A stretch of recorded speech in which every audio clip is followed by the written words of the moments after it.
Let's get ready to mortgage. He is the prince of programs, guru of guidelines, master of matrices. He puts the fun in funding. Please welcome Mark, Mr. Mortgage Eitel. All right. Hey guys, it's Mark Eitel, and you are listening to the Mr. Mortgage Show. That's right. It's me. I am stuck somewhere behind this very froggy voice. I caught it, guys. I caught the flu, not corona. I have been tested, but I guess it's my turn with this flu bug. It seems as if everybody I know has been sick since around Christmas. And man, I did my best to avoid it. Every time I heard a sneeze, I went the other way. A cough, I was, stop, drop, and roll, try to get under the droplets. And I did a great job for about 6 weeks staying out of it, but I don't know, I caught it. The good news is I feel pretty good. I sound terrible, but I feel pretty good. And guys, we have a best of show queued up just in case I can't make it through the show. I'm hoping this is not too difficult on you hearing me like this, but I wanted to do the show. I love doing the show. And I know there was a lot of information released this week that sparked questions. Social media and these clickbait headlines have just really accentuated every single droplet of news. And if you're out there trying to make a major life decision like buying or selling real estate, oftentimes, you don't know what to do. You're confused, right? And I say it all the time. We're looking too closely at some of these data sets when making these decisions, because the reality is the difference between a 6% or 7% interest rate shouldn't be the deciding factor in.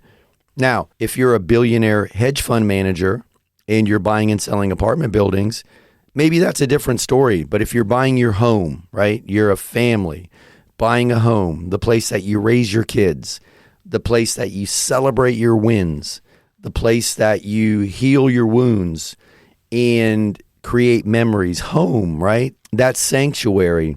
It shouldn't be about the Federal Reserve's stance on interest rates or your favorite dancing realtor on TikTok says now's the time to do this, because the reality is nobody knows. Just look at the last 3 years of predictions and how they've shaken out over time. Almost everybody that was bold enough to step up in front of a camera or behind a microphone and profess their predictions were wrong. So that's why I wanted to jump on the air today, because we touched on it a little bit last week. The uptick in mortgage applications in last week's data set were being portrayed as a bunch of buyer demand, right? All of a sudden, buyers are coming out of the woodwork. Interest rates have pulled back, which, interestingly enough, last week they went back up a little bit. So a lot of people ran with that headline, and we're telling people, you got to get in now. Now's the time. It's going to be a crazy, crazy market. And that headline, if you read the data in that article, right, a big uptick in refinance activity. Year over year, the purchase activity was down. Week over week, it was up a little bit, but the refinance activity was significantly higher, 30%, if I remember correctly, which is frightening when you consider that people are refinancing into a higher interest rate, which means they're feeling the pressure of consumer debt. So nothing to celebrate. And I wanted to jump on the air this week because another data set was released. Mortgage applications are up again, this time more evenly spread refinance to purchase. And there were some headlines about buyer demand surging in some markets and multiple offers. Well, guys, multiple offers doesn't necessarily mean you have to do all the foolish things that you were advised to do 18, 24, 36 months ago. You shouldn't be waiving inspections. You shouldn't be waiving your finance contingency. You shouldn't be paying over the asking price. I mean, this is just my opinion, but why would you pay more than it's worth? You're not guaranteed that appreciation. Time healed all last time. People got lucky. Things were appreciating so quickly. Paying 10% more wasn't as big of a deal as it is right now, because there were a lot of areas that had 10% or higher appreciation. Well, now there's nobody forecast to have 10% appreciation. Most people are forecast to have low single digit appreciation. So you're paying today for 2, 3, 4, 5 years worth of appreciation if you're overpaying by 10%. That's foolish. Buying something without the right to inspect it is foolish. I mean, how do you know that that fresh coat of paint isn't hiding a problem? You know, was that roof permitted? You want to do these inspections. It's crazy to me to think that. And that's why I'm so passionate about understanding the data and not getting caught up in it, because logic and emotion can't run the same brain at the same time. And you shouldn't be making emotional decisions about hundreds and hundreds of thousands of dollars, if not millions of dollars worth of debt. So the uptick in activity this week was purchase driven, which is encouraging because that means people are responding to the lower interest rate, but that doesn't mean lines around the block for open houses. There are a lot of people who have gained a significant audience during this social media driven real estate cycle who are giving misinformation or information that is not based in fact, or worse yet, self-serving to generate business for the person giving that information. So don't get caught up in the emotion. Interest rates are trending in the right direction, although they have moved back up a little bit, significantly lower than they were a few months ago when they were dancing around that 8% mark. All of this is good news. And the reality is, if you want to buy a home, if your family needs a home, if you're credit qualified and you can afford the payments and you can get a good rate on a fixed rate mortgage, then buy the house. Don't get caught up in the, well, rates are going to fall to 4 because I saw it on TikTok. Guys, rates aren't going to fall to 4. And the market's not going to crash, not unless a whole bunch of people suddenly choose to sell their house. And we can dive into why that won't happen.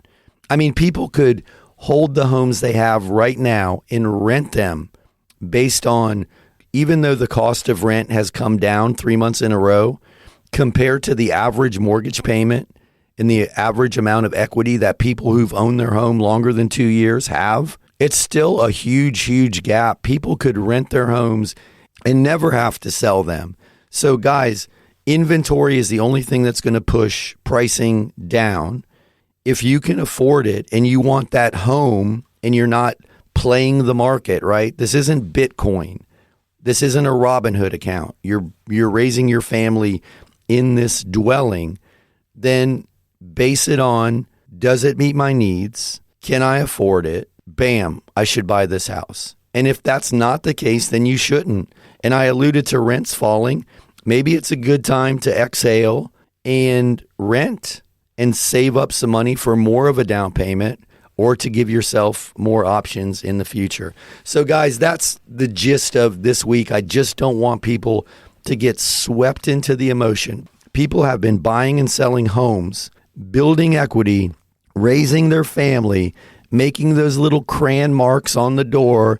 Johnny is now 4'6", way before TikTok, Instagram, and cell phones, way before podcasts, way before mortgage radio shows. So does the home meet your needs? Does the payment fit your budget? Bam.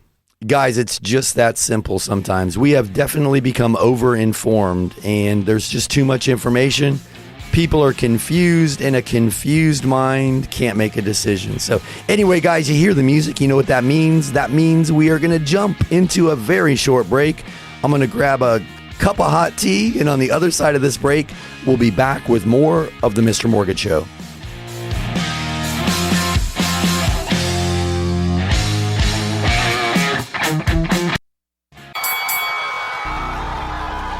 Welcome back to the Mr. Mortgage Show. Call us now at 855-462-7292.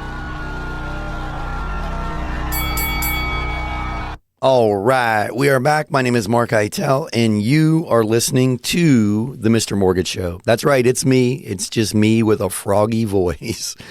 I caught the crud. I'm almost over it. Guys, I sound far worse than I feel. I actually feel pretty good, but I'm digging this FM jazz DJ voice, right? Next up, the smooth sounds of Kenny G. Well, I don't know how that sounded for you out there, but in my mind, I sound like a jazz or a late night FM DJ. Anyway, guys, this is the Mr. Mortgage Show. Thank you so much for choosing to spend a little bit of your day with us. Jen is with me as always, but guys, don't worry. She is safely lodged in the engineer booth behind the big sheet of glass, giving me hand signals and womaning the Anytime hotline. You can get your questions on the air by calling or texting 855-462-7292. That's 855-462-7292. That is the Anytime hotline. Or if you prefer, you can head over to MrMortgageRadio.com. That's MrMortgageRadio.com. And you'll see that big orange button that says get your questions on the air. Just type your question in right there. It'll pop up on our screen, and Jen will read it on the air for you. But guys, speaking of Jen and your questions, I want to dive right in and see what we have this week. I know a couple have come in since we started the show, so let's get right to it. Hey, Jen, go ahead and throw me the first question. Bobby sent us this. Why are new home builders able to offer such a low mortgage rate? Are there special programs for new builds? Hey, Bobby, this is a great question. I appreciate you asking this one because it gets a lot of people super confused. You see the ads for the new construction neighborhoods, and oftentimes those mortgage rates are sometimes 2 full percentage points lower than you're seeing advertised anywhere else. And our human nature kicks in and we say, well, what's the catch, right? You know, is this a scam or is it a temporary buy down and the rate's going to jump right back up after a short period of time? And is it going to go even higher than it would if I just got a normal mortgage? So great question. First, let me say it has nothing to do with special programs for new construction.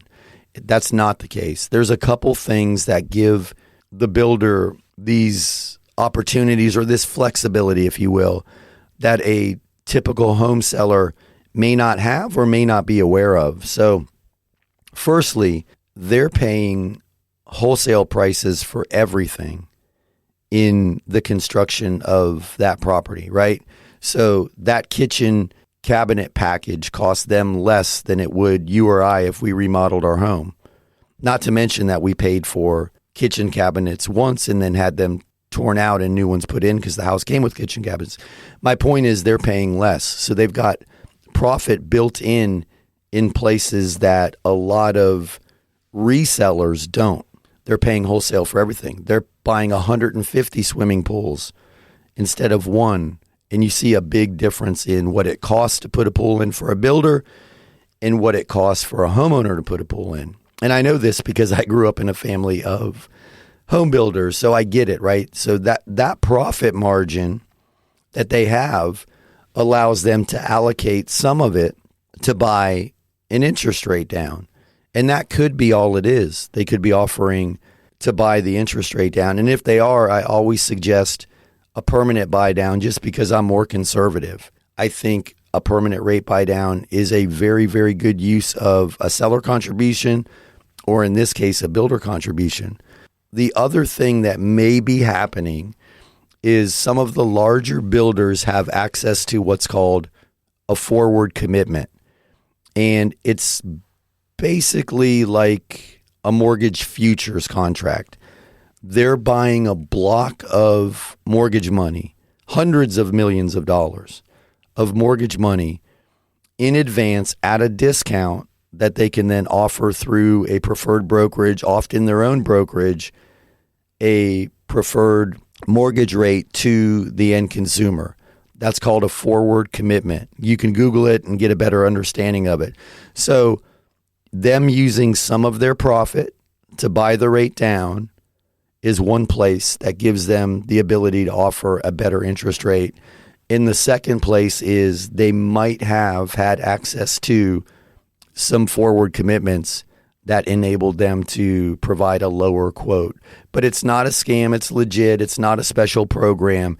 It's just them being creative, and kudos to them, because if it wasn't for the builders, a lot of people would not have bought in the last year because they used those incentives, often tied to a lower interest rate, to make that decision. So great question. I appreciate that one. Hey, Jen, throw me another one. Eric emailed this one. I want to go with a HELOC, but the bank says my scores are too low. I'm surprised because I have a 680. Is there a HELOC that allows a 680 score? Hey, that's another great question.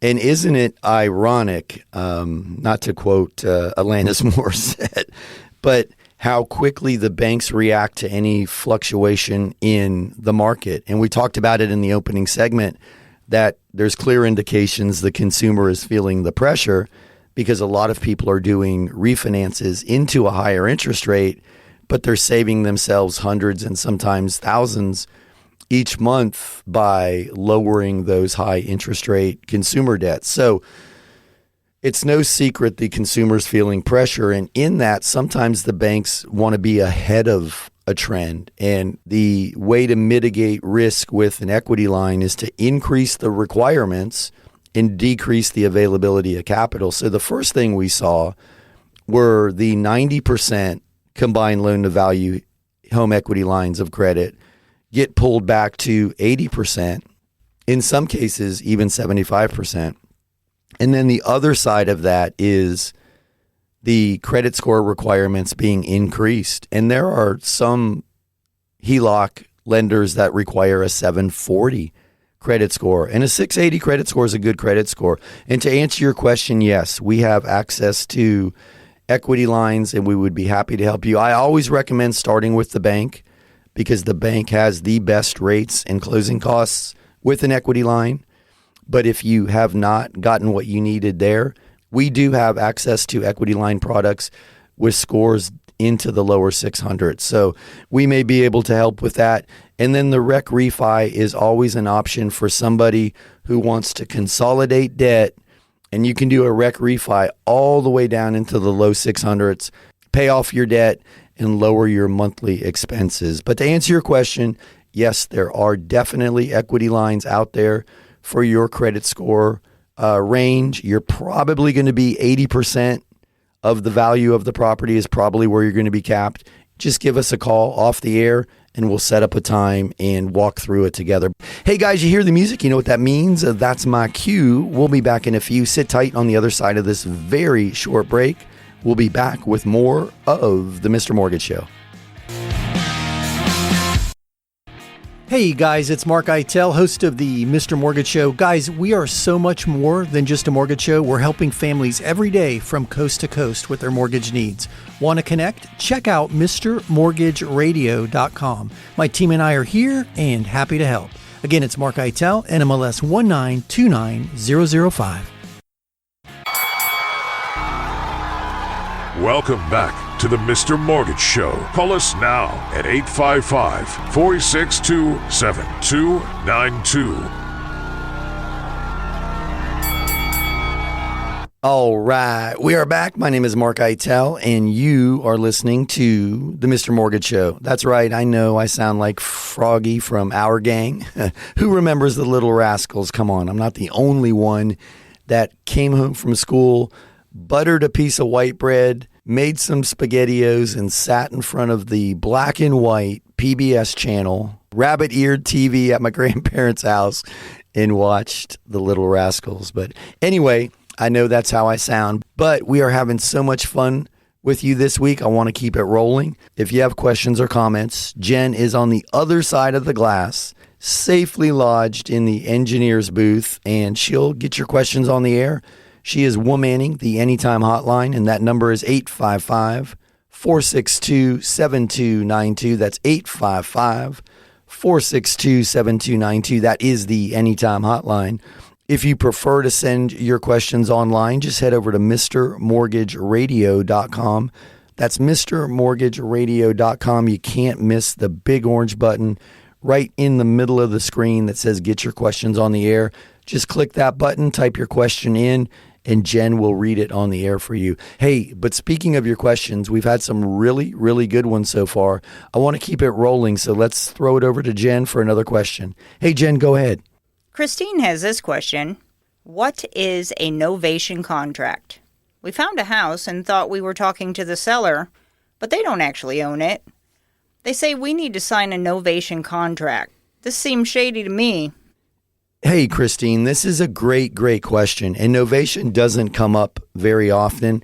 It's kind of the buzzword in the investor community or the flipping community or wholesale community right now. So I'm not surprised that you've come across a novation contract while looking for properties in 2024, because as I mentioned, it's all over social media. So most people are familiar, and you're right. Let me back up and say you're absolutely correct. You're not dealing with the seller. You're dealing with someone in the middle who often is referred to as a wholesaler. And the owner might have found themselves in some financial challenge, and this individual might have gotten them out of that financial challenge and negotiated a sales price below market on the property, which allows them to sell it at market and make the difference. So round numbers, if the owner agreed to sell the property to the wholesaler for $100,000, but it's worth $130,000, and you come along and you're willing to buy it for $130,000, well, that wholesaler just made that difference, right? The $30,000. So most people are familiar with this conceptually. Not a lot of people understand how to make it happen. But one of the standard clauses in a traditional real estate contract allows that contract to be assigned to a new buyer. So most often in the past, it was an assignment. So they would assign the contract to you for the $30,000. If you fail to perform, they're still liable for performance. If they have an escrow deposit, they could lose the escrow deposit. And a lot of people think that's the end of it. Well, I can only lose my escrow. Well, that's not the case. Sellers could sue non-performing buyers for other costs associated with the contract's failure to perform. Well, that's why the novation is so exciting for a lot of the wholesalers, if you will, because the novation replaces them with you in that contract. So now the liability to perform is on your shoulders. So it's essentially an assignment strategy, but the novation just makes it cleaner from the wholesaler standpoint, if that makes sense. And if you email me off the air, I will send you a YouTube link that explains novation contracts pretty clearly, because they can get super, super confusing. But you're right. You're not talking to the seller. You're talking to an investor. And the other thing you want to be aware of is what type of mortgage are you, if indeed you're using a mortgage to buy this property, will the mortgage have an issue with the novation? That's the only other thing to consider. But not a scam, not shifty. It's a legitimate strategy. The novation simply allows them to replace themselves with another person or entity in the contract. So I hope it helps. I'm not sure that it did. They're super, super confusing, as anything that hits the market, kind of the new thing, if you will, is a bit confusing. So I'm happy to talk to you off the air in length about it. I'll share with you what I know. If it helps, great. If not, a real estate attorney should be able to really break it down for you so you can see any pros or cons on your end with the novation. So, but I appreciate you bringing that one to the air. Thank you. Hey, Jen, can we squeeze in another? Here's one from Armando. I've seen people talking about a new loan for buying a fourplex with only 5% down. Is this real? Oh my gosh, Armando, thank you. This has been on my list to talk about for about 2 months, and I keep forgetting to bring it up directly, and we haven't had this question, so thank you. Yes, it is real. Fannie Mae and Freddie Mac, which are the GSEs, changed the guidelines on 4-unit in November. Now, here's where everybody's getting it wrong. And I watched somebody who I hold in high regard do a long investor presentation on the internet about this loan program, and they got it wrong. You got to live in the property. It's a primary residence loan on an investment property. So you can buy a 4-unit building, a fourplex. If you intend to move into one of the units, you can do that with as little as 5% down. But it has to be your primary residence.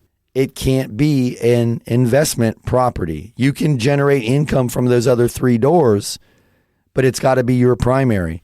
And the gentleman I watched go through this eloquent presentation, how you can do it once a year, and if the units are generating $2,000 a month, that's $8,000 a month in income. No, it's not. It's $6,000 a month in income, because you have to live in it as your primary residence. And the interesting thing about all of this is FHA has always allowed you to do this. Always. And you can do it with 3.5% down. So it's getting a lot of attention, but it's also getting a lot of misinformation spun about it, because with 5% down and you occupying one of the 4 units as a primary residence, then yes, there is a Fannie Mae or Freddie Mac conventional 30-year loan program available with just 5% down. FHA's always allowed it with 3.5% down, which is the irony in all of this. Different underwriting guidelines, I get it, completely different loan programs, but it's not an investor loan for an investment property. It's a primary residence loan for someone who wishes to occupy one of the units as their primary. I can't stress that enough. People are getting this one very, very wrong. So I'm very glad that you brought this to the table. If you're not going to live in the property, you're going to have to use the landlord loan, a DSCR loan, or a traditional investment property loan. So great question. I thank you for that one. Hey guys, you hear the music. You know what that means? That's my cue. We'll be back in a few. Sit tight on the other side of this very short break. We'll be back with more of the Mr. Mortgage Show. Hey, it's Mark Eitel, host of the Mr. Mortgage Show, and I'm going to interrupt this commercial break to ask you for a favor. If you know any friends, family, coworkers, or the guy in front of you at the grocery line who's talking or thinking about buying or selling or refinancing real estate, I'm hoping I can count on you to help me spread the word, introduce them to me, to the team. You can do that by simply sharing MrMortgageRadio.com. That's MrMortgageRadio.com. Guys, it's Mark Eitel, NMLS 1929005. Now, back to the commercials. Welcome back to the Mr. Mortgage Show. Call us now at 855-462-7292. All right, we are back. My name is Mark Eitel, and you are listening to the Mr. Mortgage Show. Man, I think we're going to make it. I wasn't sure when we opened the show up. Man, I think my voice is going to hang in there. Guys, thank you so much for hanging in there with me today. If you've got questions or comments and you want to get them on the air, there's still plenty of time. Just call or text 855-462-7292. That is the Anytime Hotline, 855-462-7292. Jen is womanning the hotline safely behind the glass in the engineer's booth, I might add. She is nowhere near this germ-filled studio that I'm in. She is laughing at me as I'm doing this. But anyway, guys, she is womanning the Anytime Hotline and will get your questions on the air. Just call or text that number, 855-462-7292, or head over to MrMortgageRadio.com. That's Mr. MrMortgageRadio.com, and right in the middle of the screen is a big orange button that says get your questions on the air. If you click that button, type your questions in, they'll pop up on our end and Jen will read them on the air for you. But speaking of Jen and your questions, I'm going to throw it her way and let's keep the questions rolling. Hey, Jen, go ahead. Chelsea has this question. Are you aware of a U.S. bank that will provide a construction loan for a Canadian citizen? We already own the land, if that helps. Hey, Chelsea, this is a great question. I'm not aware of a construction perm loan for a Canadian citizen with a U.S.-based bank. What you may have to do is work an arrangement out with the builder where they build the house with a builder line of credit, and then you buy the house with a regular mortgage at CO. That's available. There are many, many loan options to purchase a property outright, either as a second home or as an investment property. But building it with a traditional construction perm loan in your name from the groundbreaking, I'm unaware. I do not think that there is a loan program available that will make that happen. But again, if you find a builder who will build the home with their builder line of credit and then sell it to you upon completion, that may work. And I'm happy to walk you through the details of that. But great question. Thank you for that one. Hey, Jen, throw me another. Ian wants to know. We'd like to help our son buy a home, and I'm wondering if we give him the down payment money, will he still be able to ask for the seller to pay closing costs? Hey, Ian, this is a great question, my man. I appreciate this. So, yes, he can still ask for the seller contribution. The gift funds should not preclude you from using a seller contribution for the closing costs. And to play this all the way out with an FHA loan, if you gifted him the 3.5% down payment and he got a 6% seller contribution for the closing costs, he very well could get into the property with little or no money out of pocket. So brilliant strategy. And to answer your question, yes, you can still ask the seller for the contribution. Great question. Hey, Jen, do you have another one ready? Okay, go ahead. Tammy sent us this. We were going with a HELOC, but our bank has dragged this out for almost 2 months, and now they say we're not approved. I know you have the special refinance for this. How fast can we get this done? Hey, this is another great question. You're referring to the REC refinance. So sorry that you went through it with your bank. Man, it should never take 2 months to close an equity line. They close rather quickly. So not sure what happened there, but the REC refinance, you can close in 2 or 3 weeks. I know after waiting 2 months, another 2 or 3 weeks might not be speedy in your mind, but in relation to a typical mortgage, closing something in 2 weeks is pretty quick, especially if you've got all your documentation together. The biggest part of it is we're going to have to order a new appraisal. You may not have even needed an appraisal with your bank's HELOC program, but that appraisal portion of it and then preparing the title, there are certain things we can speed them up, but we can't completely alleviate them. So assuming you have everything together, my answer is 2 or 3 weeks. And I'm happy to walk you through it. That REC refi is what a lot of people are interested in right now. We talked about it in the opening segment.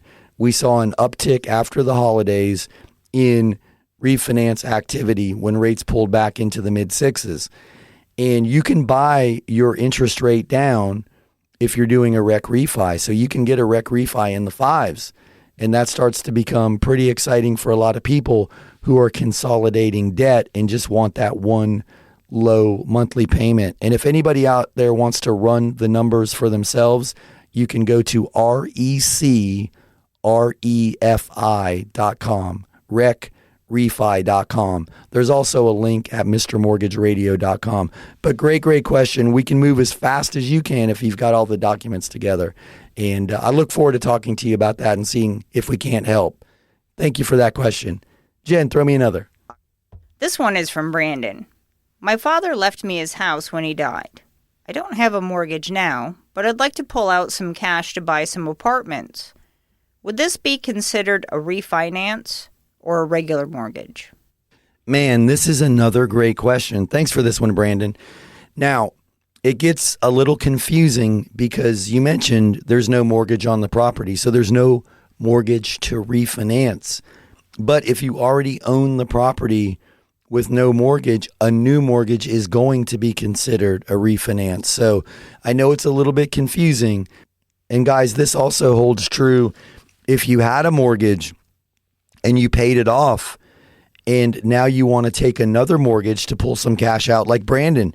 And good on you, my man. Good on you for taking the opportunity to use some of that equity to buy some rental properties. Why not, right? It's a great time to do it. So even if you've paid your existing mortgage off and then later choose to take another mortgage to pull some cash out, it's considered a refinance. So great question. I know it gets confusing. Existing mortgage or not, if you own the property, it's going to be classed as a refi. Great question. Appreciate that one, Brandon. Hey, Jen, do you have another? Stacy has this question. I own a home in an LLC. I originally bought it to flip, but now that it's finished, I'd like to keep it and make it my home. Can I buy it from the LLC? I'm not sure if me owning it is an issue. Guys, I've said it before since the holiday break. I don't know what's going on in the universe, but our listeners are asking the very best questions. I swear this is another great one. So you own the property now in an LLC. You were going to flip it. You're going to keep it now. But you own the LLC and you own the property. So essentially you're trying to sell it to yourself, which you cannot do. It's going to be treated as a refinance, another refinance question here. So you can refinance it out of the LLC into your personal name and pull the cash out that way. It's not going to be a sales transaction from the LLC to you unless, let me back up and say this. Unless you're a minority owner in the LLC. I guess I should have started there.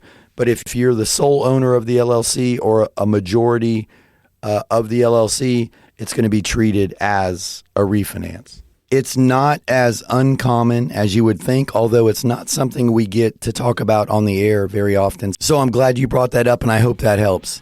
Hey guys, you hear the music? You know what that means? Ooh, my goodness, we made it. I don't know how we did it, but we made it through this week's show. Thank you for putting up with my froggy voice. I did not want to sit this one out. I wanted to be here with you this week. Jen, as I mentioned, is hiding behind the glass. She is safe from germland, and I don't blame her. Guys, I feel way better than I sound, but again, thanks for hanging in there with me. If you need us when we're not on the air, go to MrMortgageRadio.com. That's MrMortgageRadio.com. All our information is there. One more time for the kids in the back, MrMortgageRadio.com. Otherwise, join Jen and I right here next week, same time, same station. Guys, have an awesome week. We'll see you next time.